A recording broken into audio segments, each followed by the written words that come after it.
저희가 마태복음의 말씀을 계속 살펴보고 있는데요. 지지난주에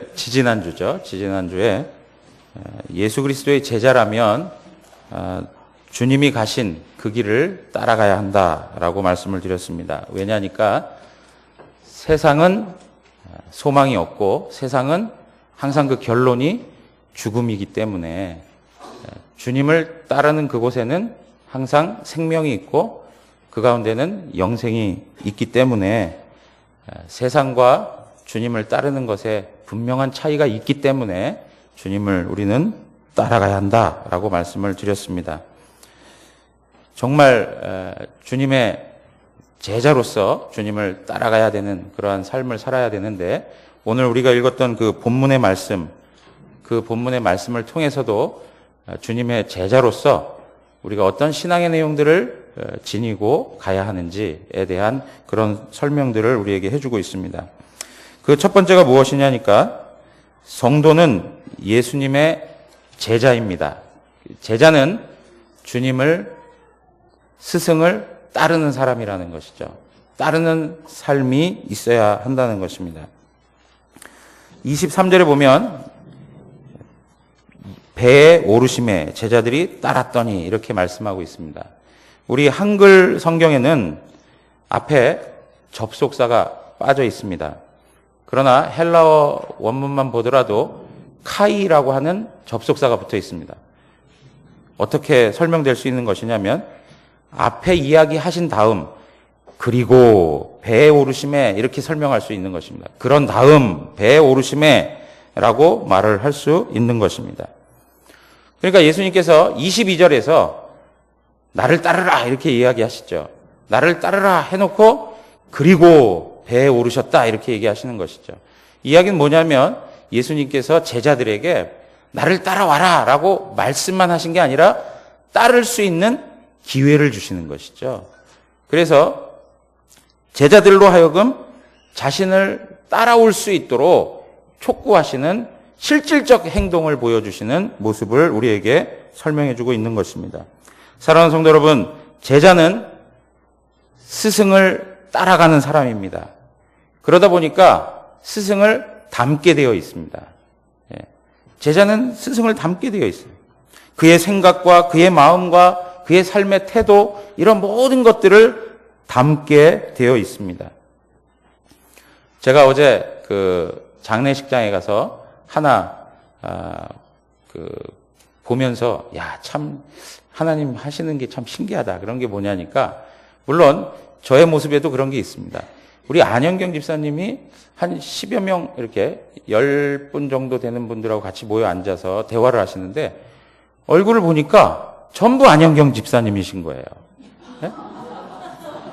그래서 딱 보면서 제가 다른 분한테 우리 식구들이 정말 너무 닮고 너무 비슷하게 생기지 않느냐고 그랬더니, 우리도 목사님 그 얘기하고 있었어요, 그러는 거예요. 그러니까 상당히 다 닮아 보이세요.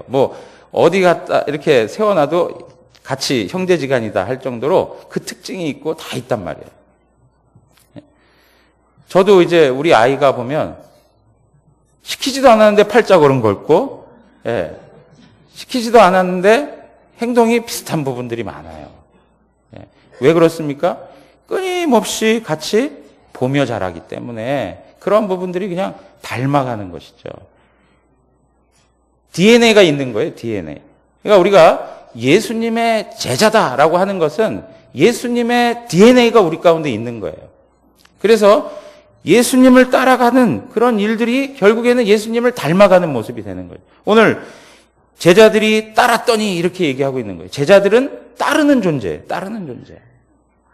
여러분 제자입니까? 그러면 주님을 따라가셔야 돼요. 그래서 주님처럼 닮아가셔야 돼요. 주님하고 전혀 별개의 것으로 인식되어지고 보여져서는 아니 되는 것이죠. 항상 주님과 같이 있어야 되고, 주님을 떠나서는 아니 되고, 주님이 어디를 가시든지 쫓아가는 것이 바로 제자의 모습인 거예요. 그래서 그 예수님의 생각을 알게 되고, 그 예수님의 마음을 알게 되고, 그 예수님의 태도를 취하게 되는 것이 바로 제자의 모습인 것입니다. 사랑하는 성도 여러분, 하나님께서는 우리에게 예수님을 따를 수 있는 기회를 삶의 여러 방식으로 허락해 주십니다. 삶의 순간순간이 제자로서 주님을 따라갈 수 있는 기회로 하나님이 우리에게 허락해 주시는 거예요. 그러므로 우리가 어떤 문제들을 대하면서 판단하고 결정할 때에 이것이 주님을 따르는 것인가 아닌가를 늘 생각해 보셔야 된다는 거예요. 우리의 기준이 항상 누구여야 된다는 것입니까? 예수님이어야 한다는 거예요. 예수님. 예수님. 그래서 그 이야기 있잖아요. 예수님이라면 어떻게 하실까 하는 것에 대한 끊임없는 생각들을 가지고 하나님 앞에 살아가셔야 된다는 것입니다. 여러분, 두 번째로 제자의 길에는 고난이 있다는 거예요. 첫 번째로 제자는 주님을 따라야 된다. 두 번째는 뭐예요? 제자의 길에는 고난이 있다는 것입니다. 제자들이 주님을 따라 나섰습니다. 예수님이 배에 오르시니까 제자들도 배에 올라탔습니다. 그리고 배에 앉아서 나름대로 그 강 건너에서 펼쳐질 새로운 사건들과 새로운 일들을 아마 기대했을 수도 있습니다. 그리고 그 마음이 굉장히 이렇게 편안하고 또 가볍고 즐거울 수 있었을 것입니다. 그들에게 고난이라고 하는 것이 올 것이다 라고 하는 생각을 전혀 하지 못했을 거예요. 정말 기대하면서 따라 나섰는데 갑자기 문제가 발생하기 시작했죠. 배를 타고 가는데 큰 놀이 일어나서 바다 물결이 배를 완전히 덮어버리려고 하는 것입니다. 여러분, 갈릴리는 북쪽에 있는 헐몬산에서부터의 찬 공기하고 남쪽의 더운 공기가 이렇게 충돌을 하고 부딪히다 보면 거기에 엄청난 폭풍이 생겨난다고 해요. 그게 언제 일어날지 모르는 것이죠. 그런데 그런 것들이 수시로 이렇게 생겨난다고 합니다. 그렇게 되면 파도가 뭐 2m 이상으로 이렇게 막 높이 나타나는 경우들도 있다고 합니다. 여기 보면은요, 큰 놀이라고 표현되어 있는데, 우리 한국 성경에 놀이라고 표현되어 있는데, 여기 이 놀이라고 하는 단어, 헬라어로 세이스모스라고 하는 이 단어는 어떤 뜻을 가지고 있냐면 지진이라고 하는 뜻을 가지고 있어요. 지진. 그러니까 이 놀이라고 하는 단어가 지진이라고 하는 단어로 같이 사용된다라고 하는 이야기는 이들이 경험하고 있는 지금의 상황이 얼마나 심각한지를 우리에게 보여주고 있는 거예요. 지진처럼 막 흔들어대는 것이죠. 그들로 하여금 막 요동치게 만드는 것이죠. 가만히 있을 수 없도록 흔드는 엄청난 놀이 있었다는 것입니다. 성난 파도가 배를 삼키려고 하는 긴박한 순간에 처해져 있음을 성경이 우리에게 설명해 주고 있습니다. 이들이 엄청나게 두려웠고, 그리고 자신들이 처한 처지가 얼마나 어려운 처지였는가를 보여주고 있는 구절이 25절에 나와 있습니다. 우리 한번 다 같이 읽어볼까요? 25절에 다 같이 읽겠습니다. 그 제자들이 나와 깨우며 이르되 주여 구원하소서 우리가 죽겠나이다. 네. 주여 구원하소서 우리가 죽겠나이다, 이렇게 얘기하는 것이죠. 자기 자신들 가운데 있는 공포, 두려움, 이런 것들에 대한 고백인 것이죠. 여러분, 갑작스럽게 찾아온 이 폭풍, 이것은 인간의 한계를 넘어서는 것이었습니다. 인간들이 어떻게 제어할 수 있는 일들이 아니었다는 것이죠. 인간들이 만들어낼 수 없는, 그리고 그것을 다스릴 수 없는 그런 폭풍인 것이죠. 자연재해가 얼마나 무서운지 아시죠? 지진을 경험하거나 쓰나미를 경험한 그런 사례들을 보면 인간이 만들어내는 뭡니까? 핵폭탄 그 이상이죠. 뭐 상상할 수 없는 그런 위력을 가지고 있는 것을 볼 수 있습니다. 여러분, 제가 한번 봤어요. 히로시마 원폭이 그 파괴력이 있지 않습니까? 파괴력. 히로시마 원폭이 1만 5천 톤이라고 그래요. 1만 5천 톤. 그런데 지난번에 일본 쓰나미 있지 않습니까? 그거는 15억 톤이라는 거예요. 그러니까 엄청난 파괴력을 가지고 있는 거예요. 인간으로서는 도무지 감당할 수 없는 자연재해들이 우리의 삶에 있어요. 여러분, 우리가 이러한 삶의 모습들을 경험할 때가 있습니다. 내가 조절할 수 없고 내가 컨트롤할 수 없는 내 손을 떠난 일들, 내가 할 수 있는 일이라고는 두려움과 공포 속에 떨 수밖에 없는 그러한 현실을 우리는 경험할 수 있는 것입니다. 이 제자들이 가지고 있었던 이 믿음의 분량 그 이상의 것이 그들에게 다가온 것이죠. 여러분, 그 렘브란트의 갈릴리 호수 풍랑 속의 예수라는 그 그림이 있습니다. 한번 보여주실까요? 예, 아유, 찌그러져 나오네, 이렇게. 예. 근데 여기 그림 잘 보이세요, 그래도? 예, 잘 안 보이네요. 안타깝네요. 예. 이 그림을 보시면, 거기에 보면요, 어떤 사람은 배 바깥에가 되고 구토를 해요, 막. 얼마나 멀미가 났으면 막 구토를 하는 사람도 있고요.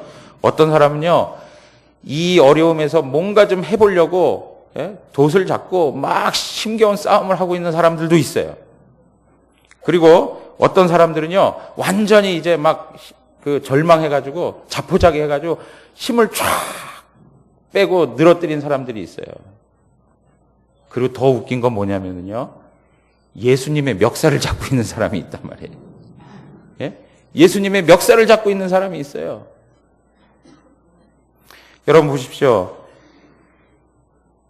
배를 덮칠 만한 폭풍이 오니까 나타나는 사람들의 반응이 이렇게 다양한 거예요. 자기들이 가지고 있었던 그 한계, 그 이상의 것이 다가오니까 나타나는 현상들이 너무나도 다양한 거예요. 인간적인 힘을 모아가지고 그 문제를 해결해 보려고 하는 사람도 있고요. 그리고 자기 자신도 주체할 수 없어서 끊임없이 절망하고 낭망한 사람들이 있고요. 그리고 예수님에 대하여서 원망하고 불평하면서 그분의 멱살을 잡고 있는 사람들도 있는 거예요. 예. 여러분, 우리의 모습은 어떠한 처지에 있습니까? 만약에 우리가 이러한 환경 가운데, 이 배 가운데 있었다면 과연 어떠한 태도를 하나님 앞에서 보일까요? 이러한 문제가 있을 때 우리의 믿음의 상태를 보는 것이죠. 이러한 어려움들이 있을 때 우리의 마음을 확인해 볼 수 있는 것이죠.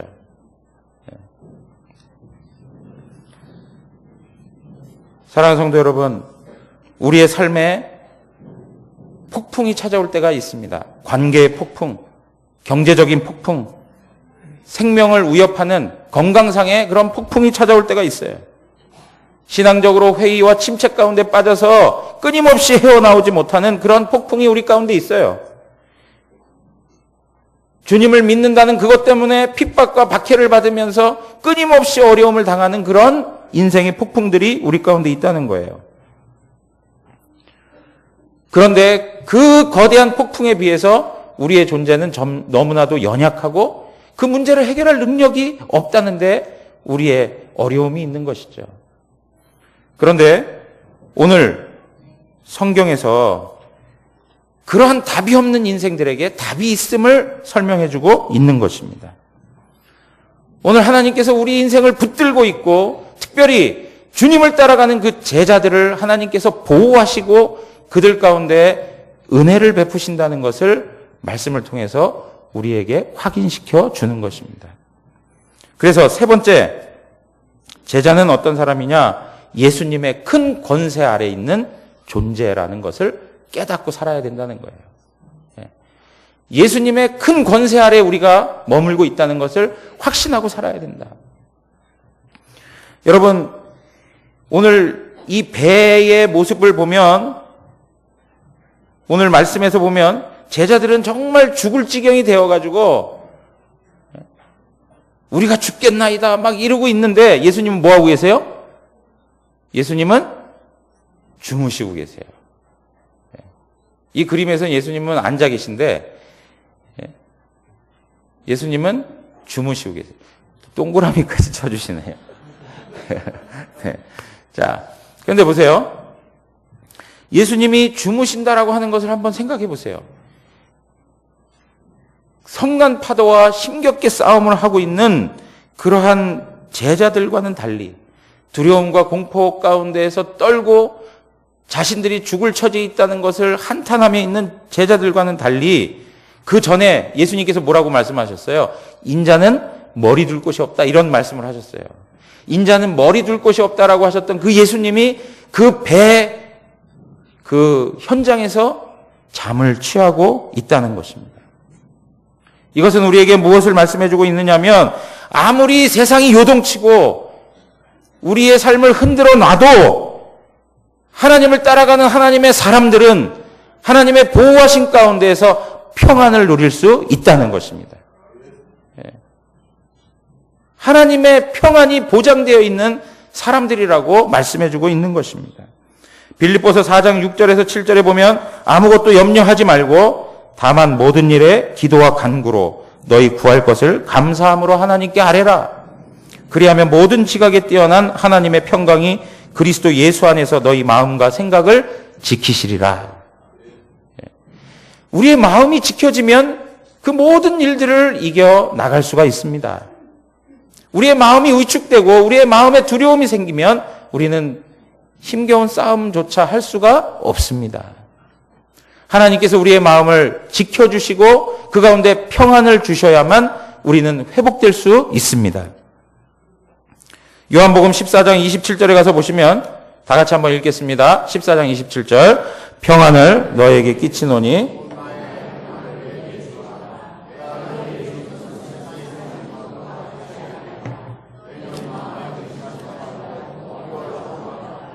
아멘. 평안을 너에게 끼치노니 나의 평안을 너에게 준다 그래요. 예. 우리 가운데 두려움을 경험할 수밖에 없는 이러한 큰 광풍을 만나게 되는 것이죠. 그런데 그때에 주님께서 평안을 주시겠다 그래요. 근데 이 평안 세상이 압니까? 알지 못합니까? 세상이 알지 못하는 평안이라는 거예요. 너무나도 고통스러운 삶의 현장을 걸어가는데도 불구하고 그 가운데 기쁨이 있고 감사가 있고 감격이 있다는 것이죠. 세상 사람들이 보면 이거 정말 이해가 안 되는 삶의 모습인 것이죠. 분노하고 불평하고 짜증스러워하고 그리고 남을 원망해야 되는 그러한 삶의 형편인데 오히려 그것이 아니라 감사함으로 하나님을 향한 찬송을 고백하면서 그렇게 살아가는 모습들을 보면 다른 것이죠. 요한복음 16장 32절에서 33절에도 보라 너희가 다 각각 제 곳으로 흩어지고 나를 혼자 둘 때가 오나니 벌써 왔도다. 그러나 내가 혼자 있는 것이 아니라 아버지께서 나와 함께 계시느니라. 예수님께서 이젠 십자가를 질 날이 십자가를 지게 되는 그 시점이 다가왔다는 것이죠. 예수님을 두고 모든 사람들이 다 떠나게 되고 혼자 있을 것이라는 거예요. 그러나 예수님의 마음 가운데 확신이 있어요. 어떤 확신입니까? 아버지께서 나와 함께 하신다. 아버지께서 나와 함께 하신다. 33절 다 같이 읽겠습니다. 이것을 너희에게 이르는 것은 너희로 내 안에서 평안을 누리게 하려 함이라. 세상에서는 너희가 환난을 당하나 담대하라. 내가 세상을 이기었노라. 아멘. 십자가를 향해 걸어가시는 그 주님, 고난을 향해 달려가시는 그 주님, 죽음 가운데 나아가시는 그 주님, 그럼에도 불구하고 승리의 노래를 부르고 있다는 것을 보십시오. 평안의 노래를 부르고 있다는 것을 보십시오. 사랑하는 성도 여러분, 주님을 따라가는 제자들에게 하나님께서 허락하시는 은혜가 바로 이러한 것들인 것이죠. 그리고 또 한 가지가 있는데요. 그건 무엇이냐면 이러한 과정들을 통해서 하나님께서 믿음을 허락해 주신다는 거예요. 오늘 말씀을 보면 예수님께서 어찌하여 무서워하느냐 믿음이 작은 자들아 이렇게 얘기하세요. 그런데 사실 제자들을 이렇게 막 호되게 책망하기보다는 제자들의 그 믿음 없음에 대하여서 안타까워하시는 것이죠. 예수님께서는 이러한 광풍을 통해서 그들의 모습들을 다시 한번 발견하게 하고 그들의 믿음이 어떠한 처지에 있는지를 알게 함으로 말미암아 그들의 믿음을 강화시켜 주시기 위해서 이런 일들을 허락하시죠. 여러분 보십시오. 우리가 삶을 살아가면서 신앙생활 할 때 순간순간 어려운 일들을 경험하게 되는데 그 어려움을 통해서 우리의 믿음은 자라가고 있음을 부인할 수 없어요. 얼마나 많은 과정들을 거쳐왔는지 그 과정 속에서 우리의 믿음은 하나님 앞에서 더 세워지고 하나님을 더 신뢰하는 믿음으로 나아가고 있다는 것이죠. 그런 거 있지 않습니까? 우리 찬양의 고백처럼 그 풍랑 인연하여서, 그죠? 그 풍랑 인연하여서 더 빨리 갑니다. 어디로 빨리 가요? 주님 그 앞으로 더 빨리 가는 것이죠. 주님 그분 분량에 걸맞는 믿음의 수준으로 더욱더 세워지는 것이죠. 사랑하는 성도 여러분, 주님께서 우리의 이 연약함을 돌아보신다는 거예요. 그냥 무조건 그 연약함을 호되게 질책하시는 분이 아니라 제자로서의 삶을 살아가는 과정에 우리의 믿음이 드러나는 현실을 경험하게 되고 그 드러나는 현실 속에서 우리가 책망을 받을 수도 있지만 주님께서 우리를 책망하시기보다는 그 연약함을 인정하게 하시고 그것을 통해서 우리의 믿음을 확인시켜 가신다는 거예요. 아마 제자들은 이러한 과정들을 통해서 아마가 아니죠. 우리 27절에 보면 분명히죠. 이 과정들을 통해서 어떻게 해요? 하나님 그분이 어떤 분인지 예수 그리스도가 어떤 분인지를 더 분명하게 알아가는 것입니다. 사랑하는 성도 여러분, 우리 주님께서는 우리에게 평안을 주시고 우리에게 믿음을 세워주십니다. 이런 것들이 어떻게 가능할 수 있느냐라고 하는데 26절에 보면 우리 다 같이 한번 읽겠습니다. 예수께서 이르시되 어찌하여 무서워하느냐 믿음이 작은 자들아 하시고 곧 일어나사 바람과 바다를 꾸짖으시니 아주 잔잔하게 되거늘. 여러분 보십시오. 여기 바람과 바다를 어떻게 했어요? 꾸짖으셨어요. 그랬더니 꾸짖었다고 바로 어떻게 돼요? 잔잔하게 되는 거예요. 꾸짖었는데 계속 더 크게 막 놀이 일어나고 바람은 더 거세지고 그렇다면 문제가 아니겠죠. 이건 뭐 다른 이야기겠죠. 그런데 어떻습니까? 주님이 명하시니까 그대로 잔잔해지는 거예요. 여러분 보십시오. 제가 좀 전에 말씀을 드렸습니다. 자연을 통제할 수 있는 인간은 아무도 없습니다. 우리 인간은 너무나도 연약합니다. 그러나 반대로 우리 예수님 그분이 어떤 분이라고요? 이 모든 만물을 통치하시는 분임을 이 말씀을 통해서 우리에게 보여주고 있는 것입니다. 여러분 마태는 구약 성경에 선지자들을 통하여 끊임없이 약속한 그 메시아가 바로 예수님이라고 하는 것을 보여주는데 열심을 내고 있습니다.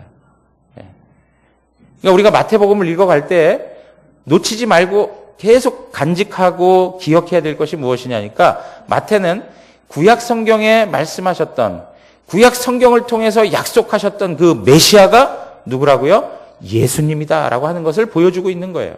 그래서 산상수훈을 통해서 하나님 나라의 왕 되신 그분의 가르침을 주시는 거고요.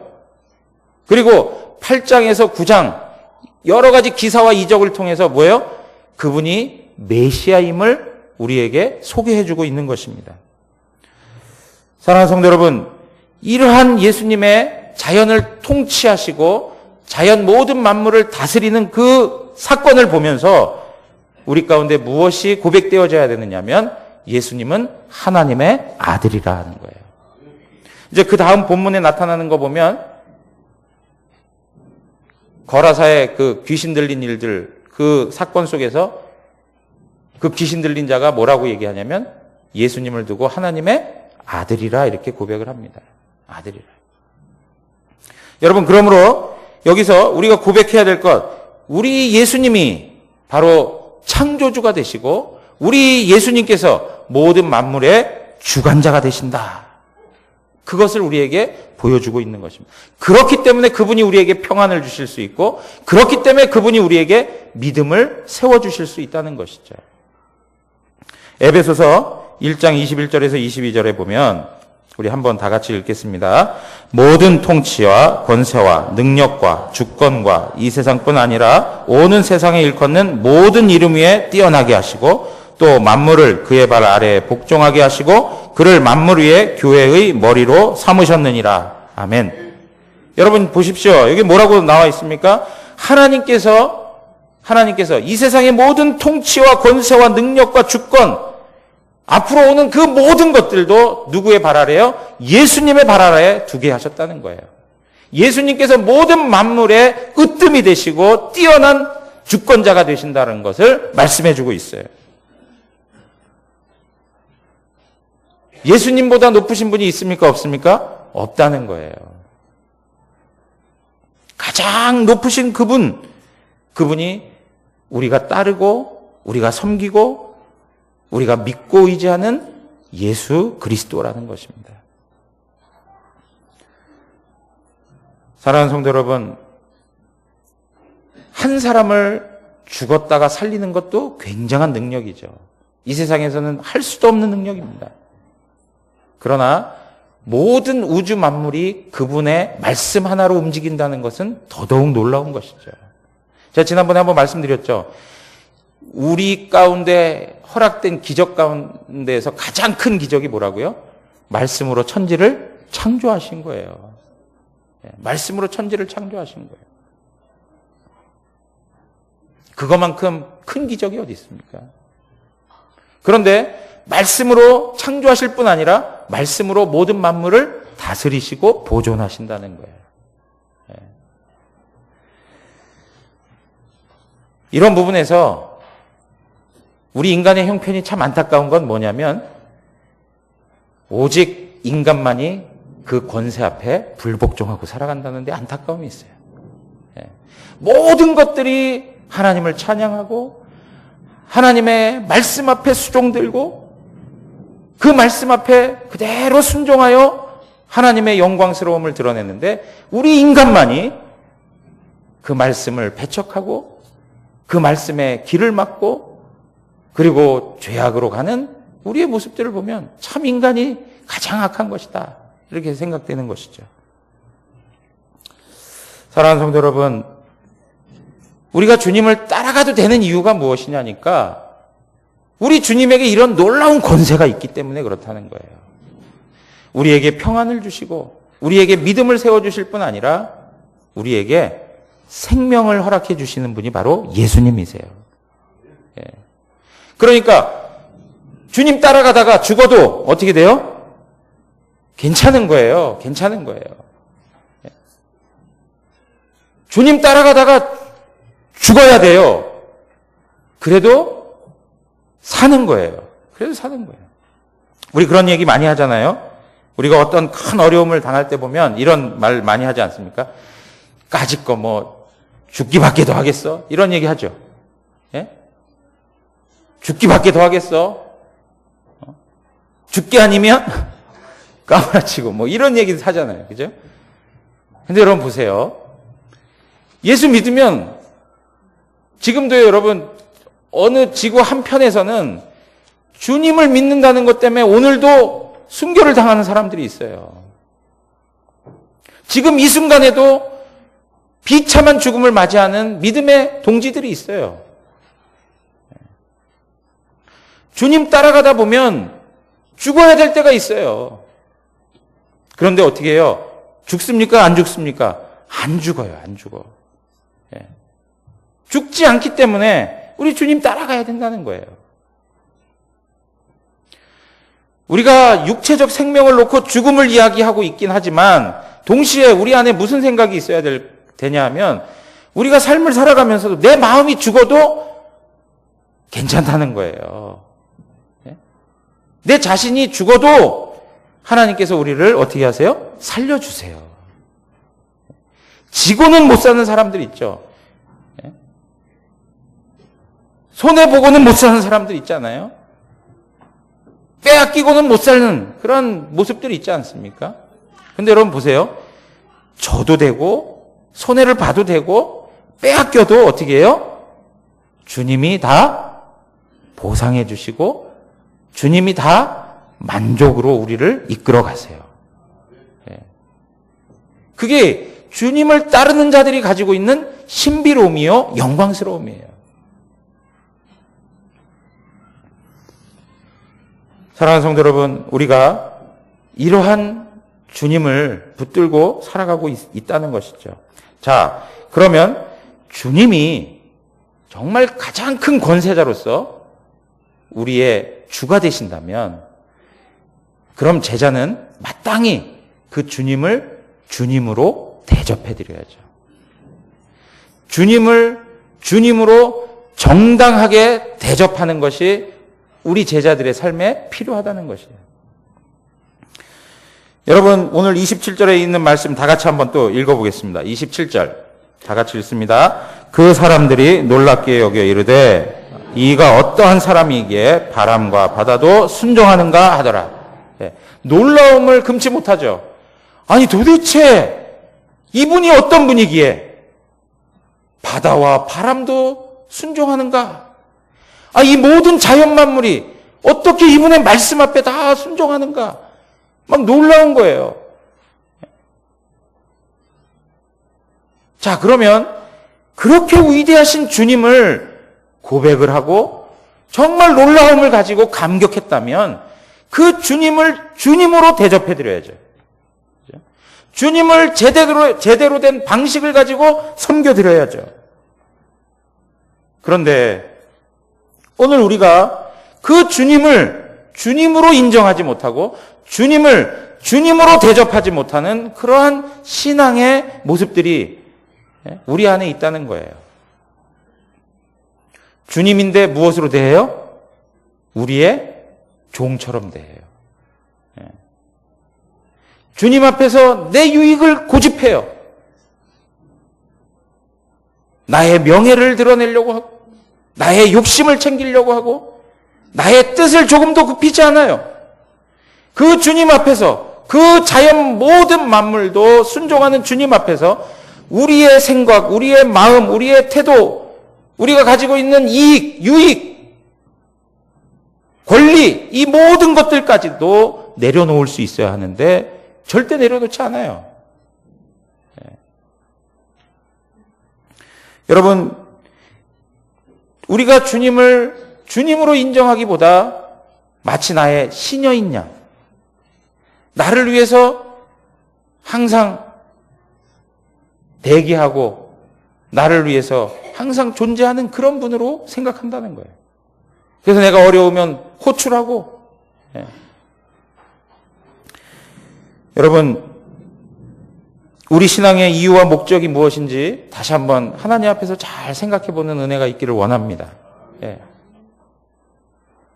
하나님을 위한 것인지 아니면 나 자신을 위한 것인지.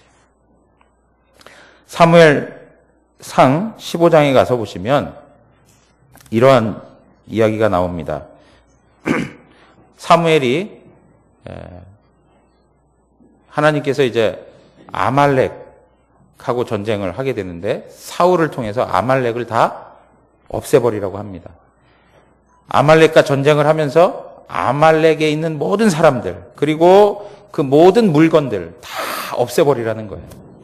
그런데 사울이 어떻게 합니까? 그 전쟁의 전리품을 챙기게 되죠. 그것을 챙겨요. 그래서 사무엘이 야단을 합니다. 도대체 이걸 왜 챙겼냐? 하고 막 야단을 치죠. 그랬더니 뭐라고 얘기합니까?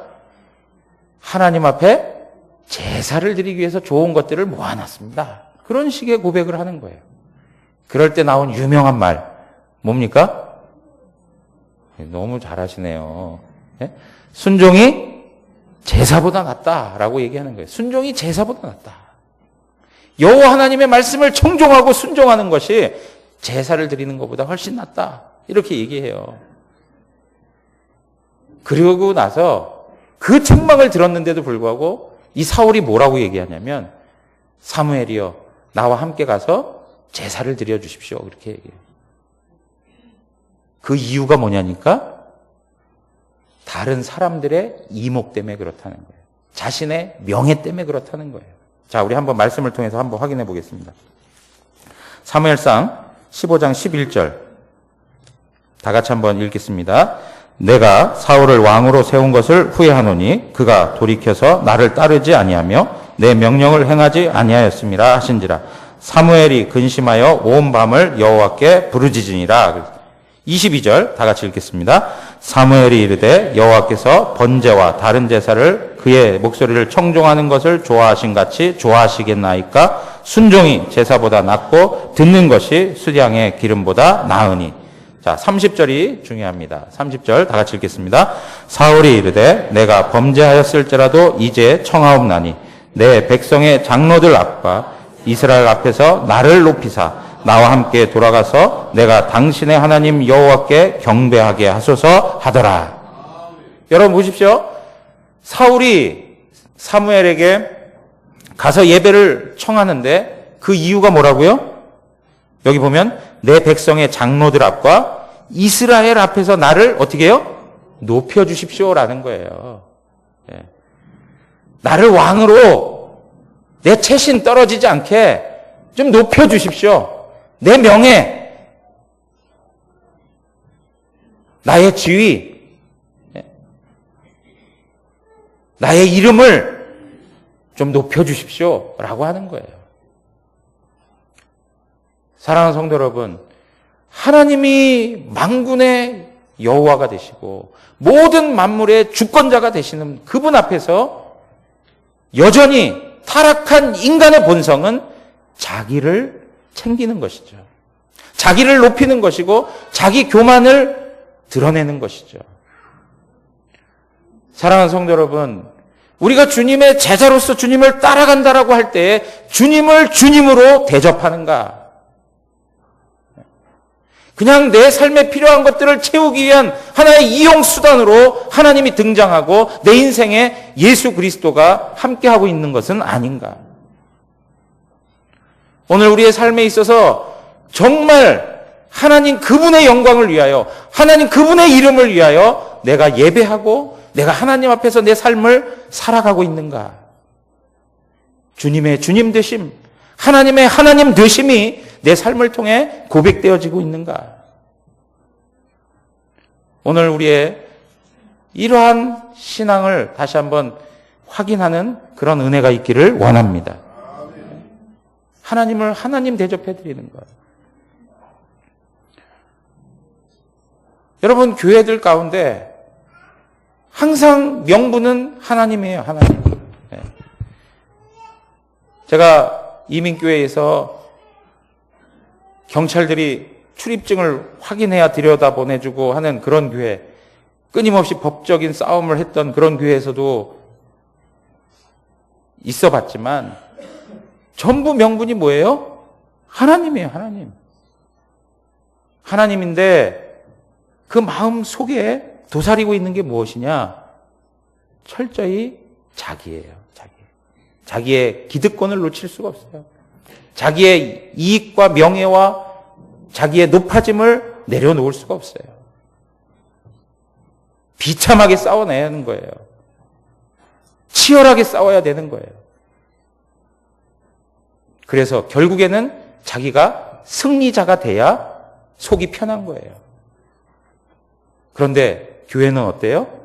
교회는 다 망가졌고 다 흩어졌고 상처와 아픔으로 가득한 것이에요.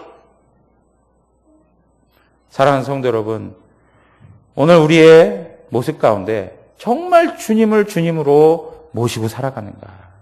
그렇다면 그 주님 앞에 항상 겸손함과 경외의 태도를 가지고 하나님 말씀 들려주시는 그 말씀 앞에 내 삶을 들여 헌신하는 은혜가 있기를 원합니다. 이것으로 인하여서 우리 영안교회가 더욱더 하나님이 주인이 되시고 그리고 하나님께 영광을 돌리는 그런 복된 교회로서 더 세워지는 은혜가 있기를 주님의 이름으로 축원합니다. 우리 시간에 다 같이 일어나서 찬양하고 함께 기도하도록 하겠습니다.